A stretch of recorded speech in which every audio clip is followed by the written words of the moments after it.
Welcome back, guys. It's Ramsey Rizard here in the Mirror, the Reflection Show in Inglewood, California. Shut it down with Kisha Waters.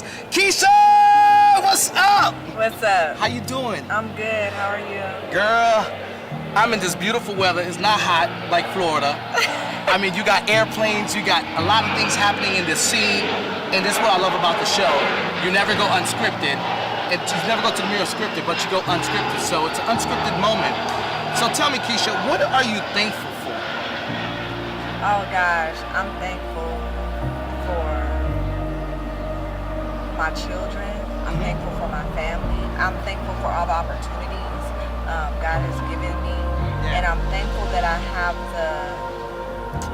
that thing about me that makes me go after it without thinking too much. Now you're a fashion designer. Yes.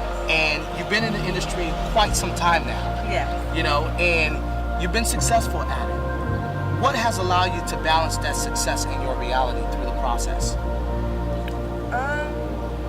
My family keeps me humble. And I stay working. Yeah. So there's really I really don't have time to like boast or have that sort of energy. I just kind of love what I do and do my work and then go home. I'm not really a part of the Hollywood scene. Right. Like I literally do my work and then I go home to my family. You do your work, you go home to your family. Yeah. So that tells me there's something interesting about Kisha Yeah. that people don't really know. What is that something that we can identify with in this moment? I would say what a lot of people don't know about me is I've been in the industry since I was a child. Wow. So I've already traveled the world. I've already been around every famous person you can think of. Yeah. I've already, I've performed with them. I've worked with them. So for me, now it's just about how can I be a blessing to someone else? How can I be a blessing to someone else? Now, with that type of lingo, I would say that means your mom, she brought you up through church, and your foundation is based off faith. What is your relationship with God? What is that like as you are embarking in the industry further now in the season?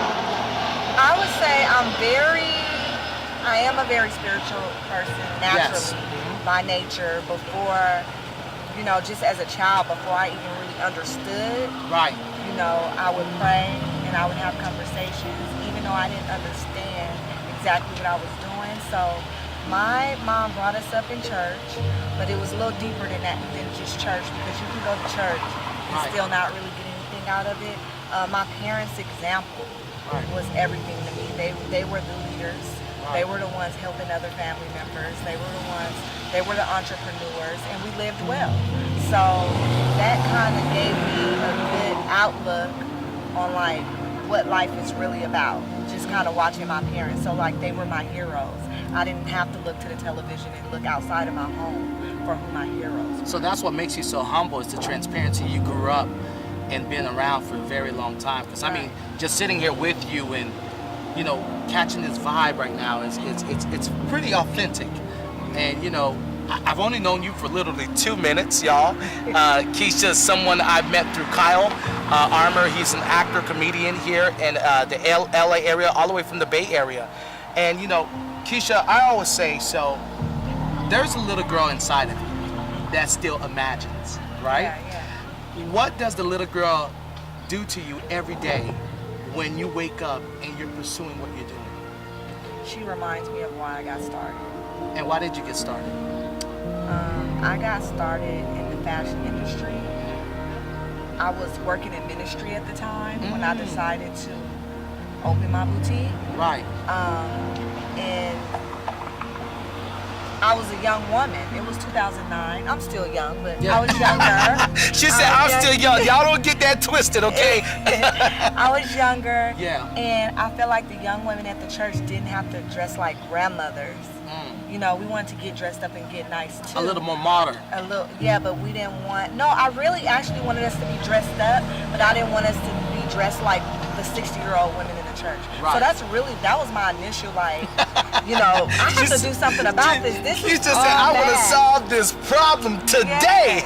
Yes. So that's how, that's really what pushed me into doing it. I had friends in my head like, you should do fashion, you should do fashion. Yeah. So that's what really started me. And at the time I had a really young first lady.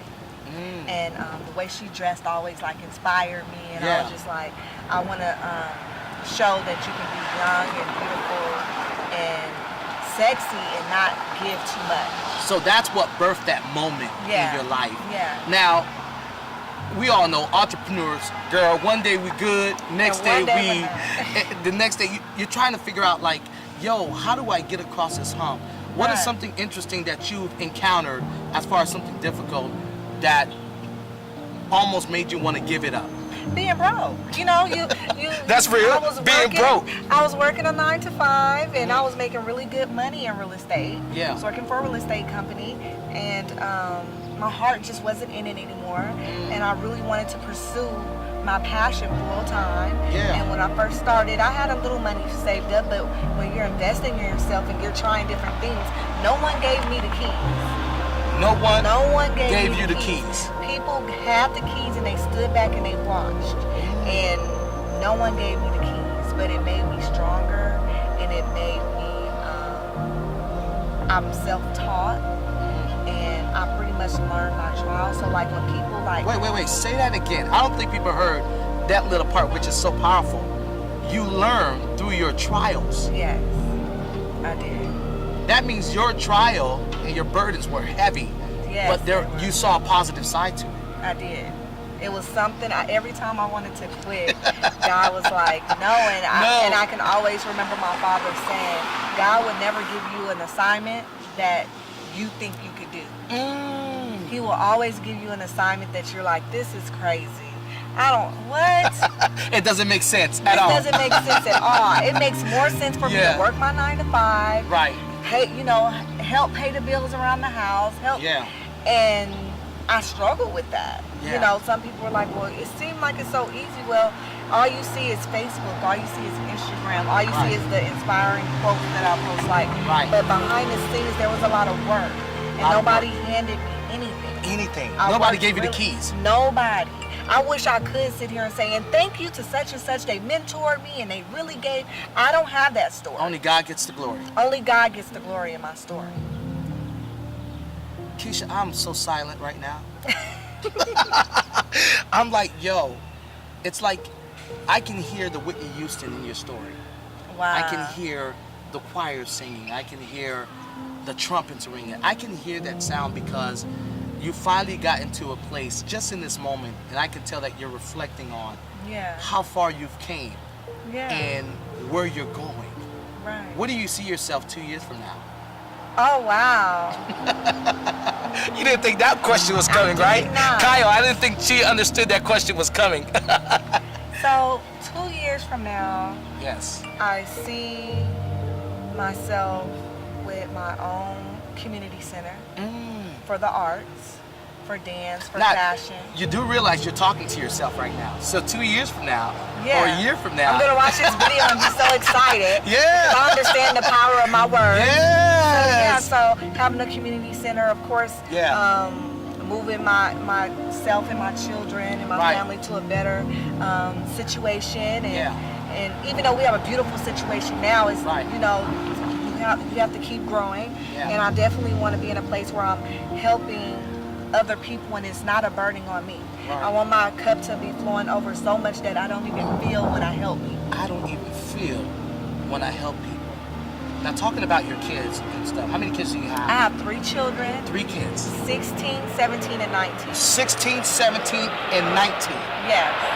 16, 17, and 19. Yes. So how do you manage the life of being a mom, being a mother, being a woman? That's the fun part. That's the easy part. What makes it easy? Because I'm pretty sure there's single mothers out there or there's women out there who have kids and they're boss ladies like you, but they can't manage. What can you say? The mom part is fun, it's easy. It's the responsibility that comes with the mom part. Where you like, for example, Saturday, my daughter had drill team camp. And I had a meeting downtown LA And one of the other moms were like, I'll take them. And I felt it was this sense of guilt in my heart, like, oh no, I want her to remember me being there.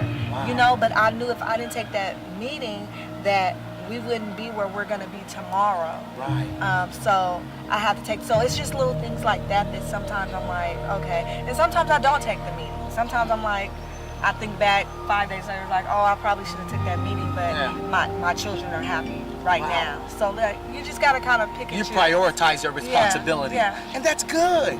Because I think some people get so caught up in their success and they're so focused on their destiny when their destiny is tied to the legacy they're supposed to leave behind. Right. So for you to take that initial step and to reflect on that moment, that's powerful. So what inspires you every day when you wake up, that even when you feel like you don't want to move forward, you continue to move forward? It's so crazy because it's just something in me. I don't know what it's called. I don't know what it is. I'll help you. Keep going. I got you. And I wake up. I pray. I thank God. I don't ask for anything. I just thank God. You don't ask for anything. You just thank God. I just thank God. Wow. And after I do that, I kind of just lay there. I don't think of anything. I just kind of sit in gratitude. Yeah. And then I get up. I start my day. As I'm starting my day with my kids, that's when I may ask God for something. Right. Or just His favor. Honestly, that's what I ask for every day. It's His favor and His grace and mercy towards me and my children and my family, and wisdom. Because if you have wisdom, you can accomplish everything else that you want. I don't look at God as a piggy bank. So I don't ask for things. I ask Him for the wisdom that I need to do anything that my heart desires. Give me the wisdom and the favor with Him and man. See, sometimes we forget to ask for favor with man, but we're living on earth with human beings. So yes, we want to obtain favor with God for those things where we're like, wow, I don't even know how that just happened. But you also want the day-to-day favor with your peers. So I definitely ask for that every day. And you know what word I hear? Believe. Because you believe, it allows you to strive every day. And you know, when you believe, it's that faith that comes together. And it embraces the reality of your existence, and it allows you to see the words that you're speaking about, because it's powerful. I mean, for someone like you, Miss Waters, sitting at a high caliber in your industry, fashion designer. And I don't even feel like I'm there. No, because people you know what? say these But that's words to me, and I'm humble, like, girl. That's humble. That's being humble. Yet, but okay. But that's being humble, and it's a powerful thing.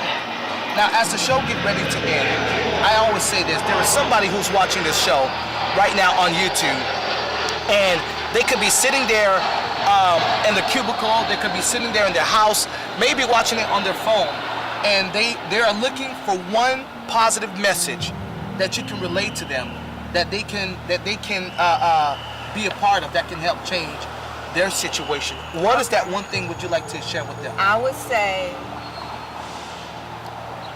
do not move on emotion.